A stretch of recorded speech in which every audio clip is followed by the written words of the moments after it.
Hello students, ये आपका economics का चैप्टर नंबर 4 जिसमें वैश्वीकरण के बारे में और भारत की अर्थव्यवस्था के बारे में आपको बताया जा रहा है।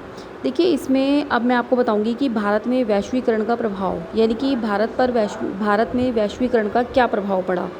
तो देखिए, इसमें क्या हुआ कि उपभोक्ता, जो शहरी उपभोक्ता थे ना, उनको तो इसमें लाभ हुआ और उनके पास जो है पहले से अधिक विकल्प। जब मल्टीनेशनल कंपनीज़ भारत में आ गई और हमारे देश की जो कंपनियां थी वो भी अपना प्रोडक्ट बना रही थी, तो क्या हुआ कि लोगों को जो है ज़्यादा से ज़्यादा उनको ऑप्शन मिल गए, यानी कि विकल्प उनके सामने उपलब्ध हो गए। और कई उत्पादों में तो मतलब जो है उनकी गुणवत्ता भी ज़्यादा अच्छी हो गई तथा कम मूल्य पर बहुत अच्छा सामान मिलने लगा। लोगों का जो स्टैंडर्ड ऑफ लिविंग था, जीवन स्तर था, वो भी ऊंचा उठ गया।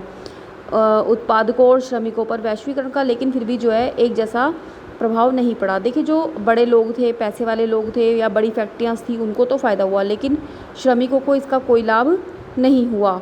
और बहुराष्ट्रीय जो कंपनियां हैं, इन्होंने शहरी क्षेत्रों में उद्योगों जैसे कि सेल फोन है, मोटर गाड़ियों, इलेक्ट्रॉनिक उत्पादों, ठंडे पेय पदार्थों और बैंकिंग जैसी सेवाओं आदि में इन्होंने जो है निवेश करने में ज़्यादा रुचि दिखाई। तो जो बहुराष्ट्रीय कंपनियां थी उनको इसमें ज़्यादा फ़ायदा हुआ, तो उन्होंने जो है इन्हीं सब चीज़ों पर ज़्यादा इन्वेस्ट करना उचित समझा। अब करते हैं भारत की बड़ी कंपनियों का वैश्वीकरण से लाभ। अब भारत में जो बड़ी बड़ी कंपनियां थी ना, इनको वैश्वीकरण से जो है बहुत लाभ हुआ। जो प्रतिस्पर्धा जो हुई, मतलब एक तरह से कंपटीशन हो गया, तो उसमें उनको बहुत लाभ हुआ। इन कंपनियों ने क्या करा, नई नई टेक्नोलॉजी का यूज़ करना शुरू कर दिया, उत्पादन प्रणाली में निवेश करना शुरू कर दिया। तो अपनी जो चीज़ें थी जो प्रोडक्ट बना रहे थे उसकी गुणवत्ता में सुधार किया। और वैश्वीकरण ने क्या करा है कि कुछ भारतीय कंपनियों को भी बहुराष्ट्रीय कंपनियों में उभरने के योग्य बनाया। जैसे कि आप देख सकते हैं यहाँ पर टाटा मोटर्स, इन्फोसिस आईटी, रैनबैक्सी यानी कि दवाई बनाने वाली फैक्ट्री है, फिर है एशियन पेंट्स, सुंदरम फॉर्नर्स है, ये नट और बोल्ट बनाती हैं। तो ये कुछ भारतीय कंपनियां हैं जो कि मल्टीनेशनल कंपनी बन गई, यानी कि बहुराष्ट्रीय कंपनी बन गई। तो वैश्वीकरण ने जो है सेवा प्रदान करने वाली कंपनियां, जैसे कि विशेषकर सूचना और संचार प्रौद्योगिकी से संबंधित कंपनियों के लिए भी बहुत से नए अवसर पैदा करे। तो वैश्वीकरण का जो है भारत की जो अच्छी कंपनियां थी, बड़ी कंपनियां थी, उन पर अच्छा प्रभाव पड़ा। और जो बड़ी कंपनियां थी वो बहुराष्ट्रीय कंपनियों में भी चेंज हो गई, यानी कि विदेशों में भी वो कंपनियों ने अपना फैक्ट्रियाँ वगैरह डाली। फिर है विदेशी निवेश को आकर्षित करने के लिए भारत में उठाए गए कदम। अब देखिए, विदेशी जो कंपनियां हैं वो भारत में निवेश करें, इसके लिए भारत ने क्या करा। तो इसके लिए भारत ने जो औद्योगिक क्षेत्र थे उन पर विशेष ध्यान दिया, उनको ज़्यादा विकसित किया गया तथा उनमें बिजली, पानी, सड़क, परिवहन, भंडारण और मनोरंजन और शैक्षिक सुविधाएं सब चीज़ जो है उनमें उपलब्ध कराई। मतलब ऐसे इंडस्ट्रियल एरियाज उपलब्ध कराए जिसमें सारी सुविधाएं उपलब्ध हों। और विदेशी निवेश को आकर्षित करने के लिए सरकार ने क्या करा, श्रम कानूनों में भी लचीलापन लाने की छूट दे दी। इसका मतलब यह हो गया कि पहले क्या होता था कि श्रमिकों को नियमित रूप से काम दिया जाता था और वो निर्धारित रूप से रोज़ ही काम पर जाते थे, लेकिन अब कंपनियों को इस बात की छूट दे दी कि जब कंपनी के पास ज़्यादा काम होगा तो वो उनको काम पर रख लें या उनसे दिन रात भी काम करवा लें, और जब काम ना हो तो उनको जो है काम से निकाल दे। तो इससे क्या होगा कि कंपनी को उनको पूरे साल बराबर पैसा नहीं देना पड़ेगा।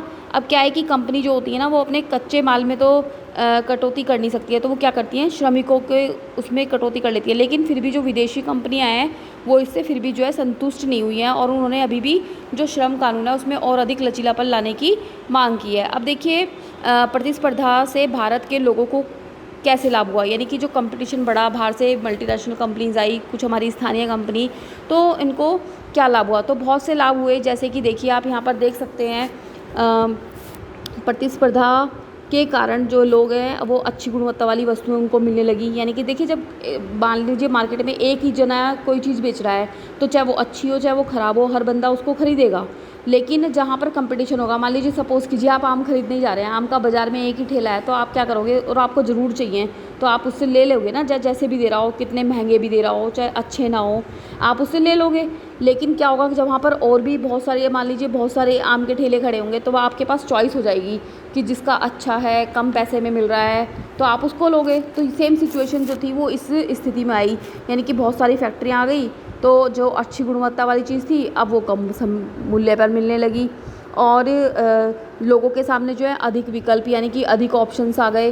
कि ये नहीं तो ये नहीं तो ये, मतलब बहुत सारे ऑप्शंस आ गए। और पहले की तुलना में जो है लोगों का जो जीवन स्तर था ना, स्टैंडर्ड ऑफ लिविंग, वो भी ऊंचा उठ गया। बहुराष्ट्रीय कंपनियों ने सेल फोन, मोटर गाड़ियों, इलेक्ट्रॉनिक उत्पादक और ठंडे पदार्थों जैसी वस्तुओं पर एवं बैंकिंग सुविधा में निवेश करना ज़्यादा उचित समझा, जिससे इन उद्योगों में रोजगार के क्या हुए, नए अवसर पैदा हुए। देखिए, जब मल्टीनेशनल कंपनी हमारे भारत में लगी हैं तो लोगों को रोजगार तो मिलेगा ना। कोई वो अपना काम करने के लिए श्रमिक तो अपने देश से लेके नहीं आएंगे, तो यहीं से लोगों को काम देंगे वो, तो यानी कि लोगों को क्या होगा, रोजगार मिलेगा। और कुछ भारतीय कंपनियों ने क्या करा, विदेशी कंपनियों के साथ सफलतापूर्वक सहयोग करके लाभ प्राप्त किया। कुछ बड़ी भारतीय जो कंपनियां थी उन्होंने क्या करा, कामकाज का संपूर्ण विश्व में विस्तार कर बहुराष्ट्रीय कंपनियों के रूप में वो बदल गई, जैसे कि टाटा मोटर्स है, इन्फोसिस, जैसे कि मैंने भी आपको बताया था। और विभिन्न जो सेवा प्रदान करने वाली भारतीय कंपनियां हैं, जैसे कि कंपनियां एवं सूचना व संचार प्रौद्योगिकी वाली कंपनियों के लिए भी विभिन्न अवसरों का सृजन हुआ, यानी कि इनके लिए भी बहुत सारे अवसर आए। फिर है क्या और भारतीय कंपनियों को बहुराष्ट्रीय कंपनियों के रूप में उभरना चाहिए। देखिए, आपके जो लेसन है एसएसटी में विशेष तौर से बीच में कुछ क्वेश्चंस पुट अप किए गए हैं इसमें, तो इनके आंसर भी साथ में ही दिए गए हैं। तो बच्चे, आप जब बोर्ड की तैयारी करें तो इनको भी तैयार करते हुए चलें। मैंने आपको इस लेसन में पहले भी इस बात के लिए बताया। तो देखिए, क्वेश्चन किया गया है कि क्या जो भारतीय कंपनियाँ हैं उनको और मतलब बहुराष्ट्रीय कंपनियों में चेंज होना चाहिए, है ना, या उभरना चाहिए। तो इसमें क्या है, ऐसा होना चाहिए, कंपनियों के रूप में हम जो भारतीय कंपनी है उनको बहुराष्ट्रीय कंपनियों के रूप में उभरना चाहिए। इससे देश के लोगों को क्या मिलेगा, रोजगार के अवसर प्राप्त होंगे और विभिन्न देशों के बीच में प्रतिस्पर्धा होने के कारण कम मूल्य में अच्छी वस्तु मिलेगी। ये भारतीय कंपनियां विदेशों से जो है नई प्रौद्योगिकी लाएंगी, नई नई टेक्नोलॉजी का यूज़ होगा, तो डेवलपमेंट होगा। भारतीय कंपनियां जब विश्व के अन्य देशों के बहुराष्ट्रीय कंपनियों के रूप में काम करेंगी तो देश के लिए विदेशी मुद्रा भी प्राप्त होगी, है ना, विदेशी मुद्रा हमारे देश को प्राप्त होगी और इस तरह से बहुत सारे लाभ होंगे। अब देखिए, सरकारें जो हैं वो विदेशी निवेश को, अब प्रश्न ये होता है, देखिए मैंने भी आपको बताया था कि भारत जो है वो विदेशी निवेश को आकर्षित करने के लिए क्या कदम उठा रही है ना। तो अब सवाल ये उठता है कि जो भारत सरकार है वो ऐसा विदेशी निवेश आकर्षित करने का प्रयास क्यों करती है, वो क्या लाभ है उससे। तो देखिए, इससे जो है देश में आधारभूत संरचना के विकास के लिए ऐसा करती है, वो औद्योगिक विकास को बढ़ावा देने के लिए करती है सरकार ऐसा, तकनीकी विकास के लिए टेक्नोलॉजी, अच्छी टेक्नोलॉजी का, जब विदेशी कंपनी लाएंगी तो अच्छी टेक्नोलॉजी, अच्छी मशीनों का यूज़ होगा। कृषि विकास के लिए करती है। फिर देश में रोजगार की संभावना को बढ़ाने के लिए भी सरकार ऐसा करती है, ताकि बहुराष्ट्रीय कंपनियां जो हैं ज़्यादा यहाँ पर होंगी, तो क्या होगा कि यहाँ पर जो है लोगों को रोज़गार अच्छा मिलेगा। तो इसलिए जो हमारी सरकार है वो ऐसा करती है कि जिससे लोगों को अधिक रोज़गार प्राप्त हो और सुविधाएं मिलें, स्टैंडर्ड ऑफ लिविंग बढ़े, तो ये सब। इसके बाद हम बात करते हैं प्रतिस्पर्धा और अनिश्चित रोज़गार की।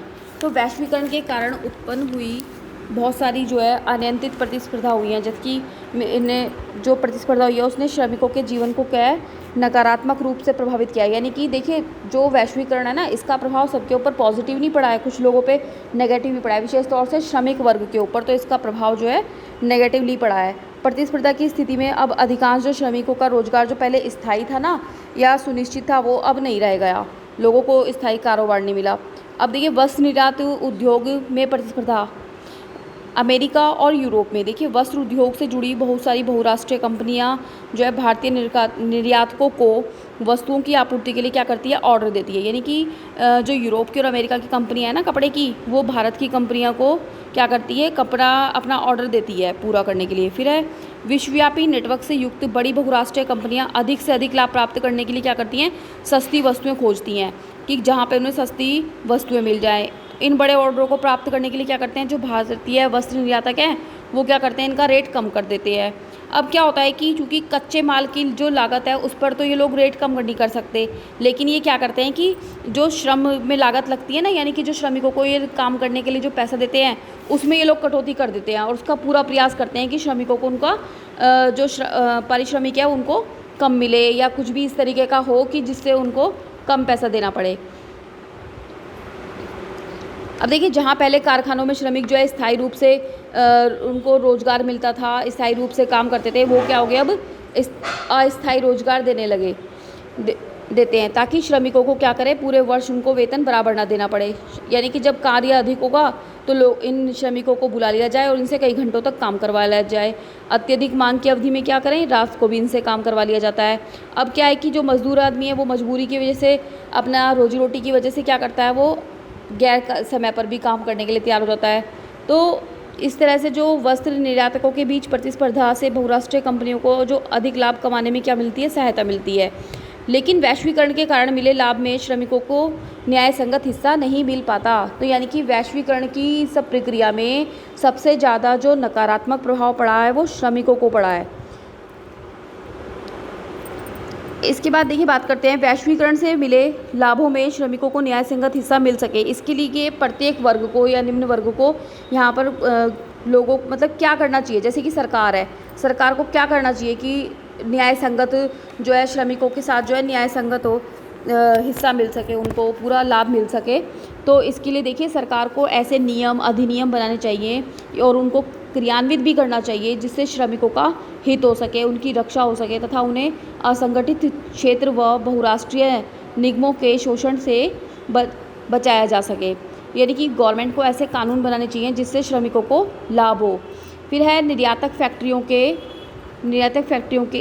नियोक्ता वे वस्तुओं की गुणवत्ता सुधारें, है ना, और उत्पादन की लागत को कम करें और कुशल व प्रशिक्षित श्रम का नियोजन करते समय उनके वेतनमानों को उत्पादकता से संबंध करें तथा श्रमिकों को आवश्यक सुविधाएं भी उपलब्ध कराएं। ये एक तो होनी चाहिए निर्यातक जो फैक्ट्रियां हैं उनके जो नियुक्त करते हैं उसके लिए।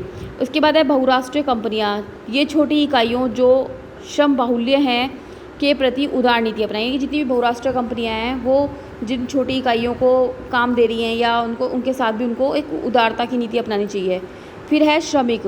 देखिए, श्रमिक कंपनी के प्रति वफादारी निभाएं, है ना, श्रमिकों का भी कुछ योगदान बनता है या श्रमिकों को भी कुछ करना चाहिए। उनको कंपनी के प्रति क्या होना चाहिए, वफादार होना चाहिए। बार बार हड़ताल पर नहीं जाना चाहिए, उनको हड़ताल नहीं करनी चाहिए, हिंसा नहीं करनी चाहिए। आपने कई बार देखा होगा जब मज़दूरों को उनकी डिमांड पूरी नहीं होती है तो वो धरना दे देते हैं, काम करना बंद कर देते हैं।